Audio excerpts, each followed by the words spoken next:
जय भीम मित्रों। आज हम एक ऐसी राजनीतिक रहस्यमयी कहानी की गहराई में उतरने जा रहे हैं जो भारतीय राजनीति के गलियारों में धीरे धीरे उभर रही है, लेकिन अभी तक सार्वजनिक रूप से चर्चा का विषय नहीं बनी है। यह कहानी है प्रधानमंत्री नरेंद्र मोदी और बहुजन समाज पार्टी की सुप्रीमो मायावती जी के बीच एक कथित गुप्त प्लान की, जिसके तहत अगला प्रधानमंत्री बनने की दौड़ में मायावती जी का नाम सबसे आगे आ सकता है। यह सिर्फ एक साजिश की थ्योरी नहीं है, बल्कि बहुजन राजनीति के उस गहन आयाम से जुड़ी हुई है जो दशकों से भारत की सामाजिक संरचना को प्रभावित करती आ रही है। राजनीतिक गलियारों में इसकी चर्चा से हड़कंप मचा हुआ है, क्योंकि अगर यह प्लान सफल होता है तो यह न केवल भारतीय राजनीति की दिशा बदल देगा, बल्कि सामाजिक न्याय की अवधारणा को एक नया रूप देगा। साथियों, इस वीडियो को शुरू करने से पहले आपसे एक छोटी सी गुजारिश है कि इस वीडियो को ज्यादा से ज्यादा लोगों तक पहुंचाने में हमारी मदद करें। इसके लिए आप लोग वीडियो को लाइक, शेयर और हमारे YouTube चैनल को सब्सक्राइब करें। इससे वीडियो का एंगेजमेंट बढ़ेगा और YouTube ज्यादा से ज्यादा लोगों तक पहुंचाने में हमारी मदद करेगा। और हाँ, कमेंट बॉक्स में जय भीम जय संविधान लिखना न भूलें। अब चलिए वीडियो को शुरू करते हैं। सबसे पहले हमें बहुजन राजनीति की उस नींव को समझना होगा जो कांशीराम जी द्वारा स्थापित की गई थी। बहुजन समाज पार्टी BSP की स्थापना 1984 में हुई थी और इसका मूल मंत्र था बहुजन हिताय बहुजन सुखाय, अर्थात बहुमत की भलाई और सुख। यहां बहुमत से तात्पर्य दलित, पिछड़े, अल्पसंख्यक और अन्य वंचित वर्गों से था, जो सदियों से मुख्य धारा की राजनीति से बाहर रखे गए थे। मायावती जी, जो कांशीराम जी की शिष्या थीं, ने इस पार्टी को उत्तर प्रदेश जैसे बड़े राज्य में सत्ता तक पहुंचाया। उन्होंने 4 बार मुख्यमंत्री का पद संभाला और हर बार उनका फोकस रहा सामाजिक न्याय, आरक्षण की रक्षा और बहुजन समाज की उन्नति पर। लेकिन राष्ट्रीय स्तर पर BSP कभी उस ऊंचाई तक नहीं पहुंच सकी जितनी पहुंचनी चाहिए थी। अब सवाल यह उठता है कि क्या प्रधानमंत्री नरेंद्र मोदी, जो भारतीय जनता पार्टी BJP के मजबूत नेता हैं और हिंदुत्व की राजनीति के प्रतीक, ऐसे में मायावती जी के साथ कोई गुप्त प्लान बना सकते हैं? यह सुनने में असंभव लगता है, लेकिन राजनीति में असंभव कुछ भी नहीं होता। राजनीति वह खेल है जहां दुश्मन दोस्त बन जाते हैं और दोस्त दुश्मन, सब कुछ सत्ता की कुर्सी के इर्द गिर्द घूमता है। आइए इस गुप्त प्लान की संभावित जड़ों को खोजें। 2014 से लेकर अब तक मोदी जी की सरकार ने सामाजिक न्याय के कई मुद्दों पर काम किया है, जैसे SC/ST एक्ट को मजबूत करना, OBC आरक्षण में क्रीमी लेयर की सीमा बढ़ाना और ट्रिपल तलाक जैसे मुद्दों पर कानून बनाना, जो अल्पसंख्यक महिलाओं को न्याय दिलाता है। लेकिन साथ ही BJP की राजनीति मुख्य रूप से हिंदुत्व पर आधारित है, जो कभी कभी जातिगत राजनीति से टकराती है। मायावती जी की राजनीति इसके ठीक उलट है। वह जाति आधारित है, जहां दलित और बहुजन की पहचान सबसे ऊपर है। तो इन दोनों के बीच गुप्त प्लान कैसे संभव? मेरे हिसाब से यह प्लान 2024 के लोकसभा चुनावों के बाद की राजनीति से जुड़ा है। 2024 में BJP को पूर्ण बहुमत नहीं मिला, NDA गठबंधन पर निर्भर होना पड़ा। ऐसे में मोदी जी को लगता होगा कि 2029 के चुनावों में मजबूत गठबंधन की जरूरत है और बहुजन वोट बैंक को अपने पक्ष में करना आवश्यक है। मायावती जी, जो उत्तर प्रदेश में अभी भी दलित वोटों की क्वीन हैं, अगर BJP से हाथ मिलाती हैं तो यह एक मास्टर स्ट्रोक हो सकता है। लेकिन यह गुप्त क्यों? क्योंकि सार्वजनिक रूप से यह घोषणा करने से दोनों पार्टियों के कोर वोटर नाराज हो सकते हैं। BJP के हिंदुत्ववादी वोटर मायावती जी की जातिवादी राजनीति से सहमत नहीं होंगे और मायावती जी के समर्थक BJP की सांप्रदायिक छवि से दूर रहते हैं। इसीलिए यह प्लान गुप्त रूप से चल रहा है, शायद बैकडोर मीटिंग्स के जरिए, जहां दोनों नेता अपने प्रतिनिधियों से बात कर रहे हैं। राजनीतिक गलियारों में इसकी चर्चा से हड़कंप मचा हुआ है, क्योंकि अगर मायावती जी अगली प्रधानमंत्री बनती हैं तो यह भारतीय राजनीति का सबसे बड़ा उलटफेर होगा। कल्पना कीजिए, एक दलित महिला जो 4 बार मुख्यमंत्री रही है, अब देश की कमान संभाल रही है। यह न केवल महिलाओं और दलितों के लिए प्रेरणा होगी, बल्कि बहुजन राजनीति को मुख्य धारा में लाएगी। लेकिन कैसे? मेरे विश्लेषण में यह प्लान 3 चरणों में बंटा है। पहला चरण, गुप्त समझौता। मोदी जी और मायावती जी के बीच शायद 2025 की शुरुआत में कोई मीटिंग हुई हो, जहां मोदी जी ने मायावती जी को आश्वासन दिया हो कि अगर BJP 2029 में बहुमत नहीं ला पाई तो एनडीए में मायावती जी को प्रधानमंत्री पद के लिए समर्थन दिया जाएगा। बदले में मायावती जी उत्तर प्रदेश में बीजेपी को दलित वोट ट्रांसफर करेंगी। दूसरा चरण, बहुजन राजनीति का विस्तार। मायावती जी अपनी पार्टी को राष्ट्रीय स्तर पर मजबूत कर रही हैं, नए गठबंधनों की तलाश में हैं। वह ओबीसी और मुस्लिम वोटों को भी जोड़ रही हैं, जो बहुजन की परिभाषा को व्यापक बनाता है। तीसरा चरण, सार्वजनिक घोषणा। 2028 के आसपास जब चुनाव नजदीक होंगे, यह प्लान खुलकर सामने आएगा और राजनीति में तहलका मच जाएगा। अब इस प्लान की गहराई को समझने के लिए हमें बहुजन राजनीति के ऐतिहासिक संदर्भों में जाना होगा। बहुजन राजनीति की शुरुआत डॉक्टर भीमराव अंबेडकर से मानी जाती है, जिन्होंने दलितों के अधिकारों के लिए लड़ाई लड़ी। लेकिन कांशीराम जी ने इसे संगठित रूप दिया। उन्होंने बामसेफ बहुजन समाज फेडरेशन की स्थापना की, जो बाद में बीएसपी बनी। मायावती जी ने इसे आगे बढ़ाया और 1995 में पहली बार मुख्यमंत्री बनी। उनकी सरकारों में दलित स्मारकों का निर्माण, आरक्षण का सख्त पालन और सामाजिक योजनाएं प्रमुख थीं। लेकिन 2014 के बाद बीएसपी का ग्राफ गिरा, क्योंकि मोदी जी की लहर में दलित वोट भी बीजेपी की ओर गए। मोदी जी ने सबका साथ सबका विकास का नारा दिया, जो बहुजन की भावना से मेल खाता है। शायद यहीं से गुप्त प्लान की नींव पड़ी। मोदी जी जानते हैं कि हिंदुत्व की राजनीति सीमित है और बहुजन वोट के बिना लंबे समय तक सत्ता में रहना मुश्किल। मायावती जी भी जानती हैं कि अकेले चुनाव लड़कर जीतना कठिन है, इसलिए यह प्लान दोनों के लिए फायदेमंद है। राजनीतिक गलियारों में हड़कंप की वजह समझिए। दिल्ली के पावर कॉरिडोर में, जहां लुटियंस जोन के बंगलों में साजिशें रची जाती हैं, वहां इस प्लान की अफवाहें फैल रही हैं। कांग्रेस पार्टी डरी हुई है, क्योंकि अगर मायावती जी बीजेपी से जुड़ती हैं तो विपक्ष कमजोर हो जाएगा। समाजवादी पार्टी के अखिलेश यादव भी चिंतित हैं, क्योंकि उत्तर प्रदेश में उनका आधार दलित मुस्लिम गठबंधन है, जो टूट सकता है। मीडिया में भी छिपे संकेत मिल रहे हैं। कभी मायावती जी मोदी सरकार की तारीफ करती हैं, तो कभी मोदी जी दलित मुद्दों पर जोर देते हैं। यह सब गुप्त प्लान का हिस्सा लगता है। अगर मायावती जी प्रधानमंत्री बनती हैं, तो नीतियां कैसी होंगी?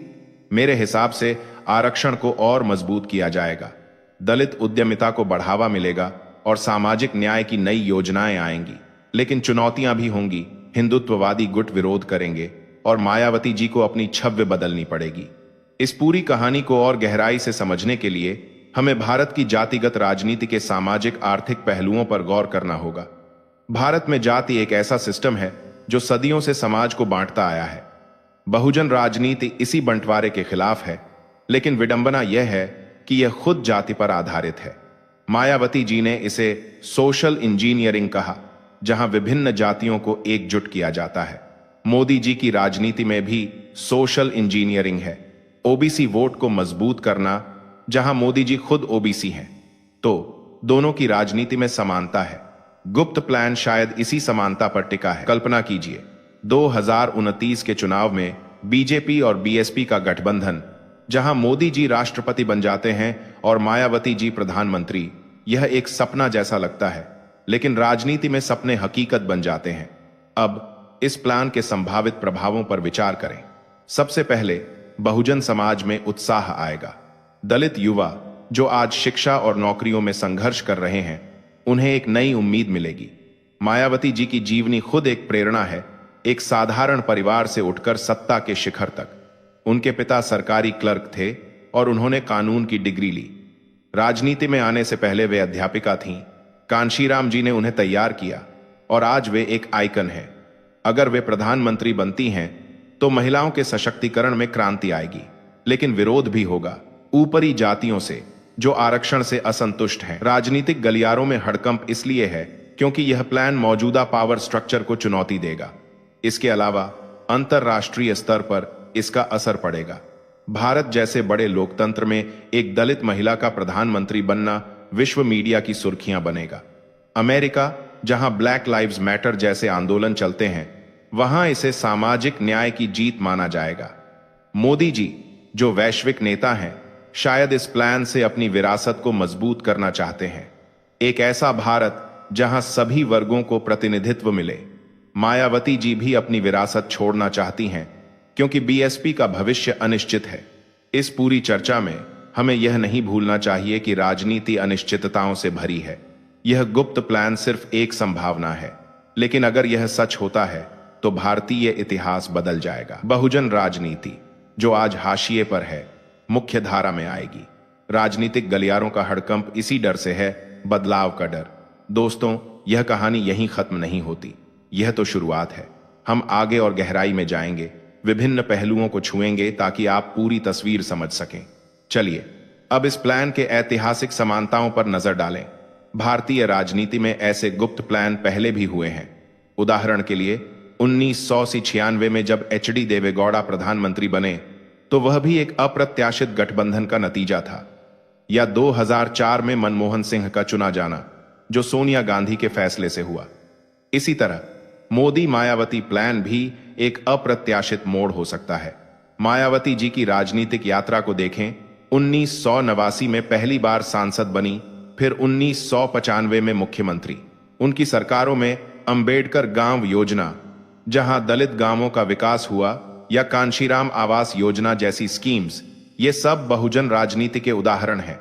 मोदी जी की सरकार में भी स्टैंड अप इंडिया जैसी योजनाएं दलित उद्यमियों के लिए हैं, तो नीतिगत स्तर पर समानता है। गुप्त प्लान की अफवाहें कहां से आ रही हैं? मेरे हिसाब से उत्तर प्रदेश के राजनीतिक सर्किल से। वहां बीएसपी और बीजेपी के स्थानीय नेता मीटिंग्स कर रहे हैं। 2022 के विधानसभा चुनाव में बीएसपी का प्रदर्शन खराब रहा, लेकिन दलित वोट बीजेपी को गया। शायद मोदी जी ने इसे भुनाने का प्लान बनाया। अगर मायावती जी प्रधानमंत्री बनती हैं तो उनका फोकस क्या होगा? आर्थिक सुधारों में सामाजिक न्याय को शामिल करना, जैसे गरीबी उन्मूलन में दलितों को प्राथमिकता। विदेश नीति में भी बदलाव, जहां भारत विकासशील देशों के साथ मजबूत रिश्ते बनाए। लेकिन चुनौतियां हैं। पार्टी में उत्तराधिकारी की कमी और उम्र का फैक्टर। मायावती जी 69 वर्ष की हैं, लेकिन राजनीति में उम्र कोई बाधा नहीं। राजनीतिक हड़कंप की वजह से मीडिया भी सतर्क है। इंटरपल को कुछ चैनल्स पर छिपे संकेत मिलते हैं, जैसे मायावती जी का मोदी सरकार पर नरम रुख। यह सब प्लान का हिस्सा लगता है। बहुजन राजनीति को समझने के लिए हमें अंबेडकर के विचारों पर जाना होगा। उन्होंने कहा था कि राजनीतिक सत्ता सामाजिक सत्ता की कुंजी है। मायावती जी उसी राह पर हैं। अगर यह प्लान सफल होता है तो यह अंबेडकर के सपने की पूर्ति होगी। अब इस कथा को और विस्तार दें। कल्पना कीजिए एक गुप्त मीटिंग दिल्ली के किसी सुरक्षित स्थान पर, जहां मोदी जी और मायावती जी आमने सामने बैठे हैं। मोदी जी कहते हैं, बहन जी, देश को आपके अनुभव की जरूरत है। मायावती जी जवाब देती हैं, भाई साहब, बहुजन की आवाज को राष्ट्रीय स्तर पर पहुंचाना मेरा सपना है। यह डायलॉग काल्पनिक है, लेकिन संभावित है। राजनीति में ऐसे डायलॉग्स होते हैं। इसके बाद प्लान अमल में आता है। बीएसपी के नेता बीजेपी के साथ सहयोग बढ़ाते हैं। राज्य स्तर पर गठजोड़। 2027 के यूपी चुनाव में शायद संकेत मिले। बहुजन राजनीति के सामाजिक आयाम को देखें। भारत में 16% दलित हैं, 8% आदिवासी, 41% ओबीसी। यह बहुमत है, लेकिन बंटा हुआ। मायावती जी इसे एकजुट करती हैं। मोदी जी का प्लान इसे बीजेपी के साथ जोड़ना है। इससे हिंदुत्व और बहुजन का फ्यूजन होगा, जो नया पॉलिटिकल मॉडल बनेगा। विरोधी पार्टियां जैसे कांग्रेस इसे अवसरवाद कहेंगी, लेकिन राजनीति अवसरों का खेल है। इस प्लान के आर्थिक पहलू पर गौर करें। मायावती जी की सरकारों में बजट दलित कल्याण पर फोकस था। प्रधानमंत्री बनने पर वह बहुजन बजट ला सकती हैं, जहां आरक्षण को आर्थिक आधार पर विस्तार मिले। मोदी जी की आत्मनिर्भर भारत से मेल खाएगा। लेकिन क्या यह गुप्त प्लान लीक हो सकता है? शायद, और तब हड़कंप मचेगा। मीडिया में डिबेट्स, सोशल मीडिया पर ट्रेंड्स। दोस्तों, यह कहानी अभी जारी है। हम और गहराई में जाएंगे, विभिन्न कोणों से विश्लेषण करेंगे। बहुजन राजनीति की चुनौतियां, युवा नेतृत्व की कमी, क्षेत्रीय सीमाएं। मायावती जी इसे तोड़ने की कोशिश कर रही हैं। मोदी जी का रोल, वे एक स्ट्रैटेजिस्ट हैं जो लंबी प्लानिंग करते हैं। 2014 से पहले भी गठबंधन बनाए। यह प्लान उसी कड़ी का हिस्सा है। अब महिलाओं के संदर्भ में देखें। भारत में इंदिरा गांधी के बाद कोई महिला प्रधानमंत्री नहीं बनी। मायावती जी अगर बनती हैं तो यह माइलस्टोन होगा। दलित महिला होना और बड़ा। इससे विश्व में भारत की छवि मजबूत होगी। लेकिन road blocks, sexism, casteism, Mayawati ji ने हमेशा इन्हें पार किया। उनकी जीवनी आयरन लेडी जैसी है। राजनीतिक गलियारों की बात करें तो लॉबिंग, बैकडोर डील्स आम है। यह प्लान ऐसी ही डील है, अगर सफल तो इतिहास रचेगा, अगर नहीं तो भी बहुजन राजनीति को बूस्ट मिलेगा। दोस्तों, आज की वीडियो में बस इतना ही। यदि आपने अभी तक हमारे YouTube चैनल को सब्सक्राइब नहीं किया है तो चैनल को सब्सक्राइब करें, वीडियो को लाइक और शेयर करें। वीडियो को पूरा देखने के लिए आपका बहुत बहुत आभार।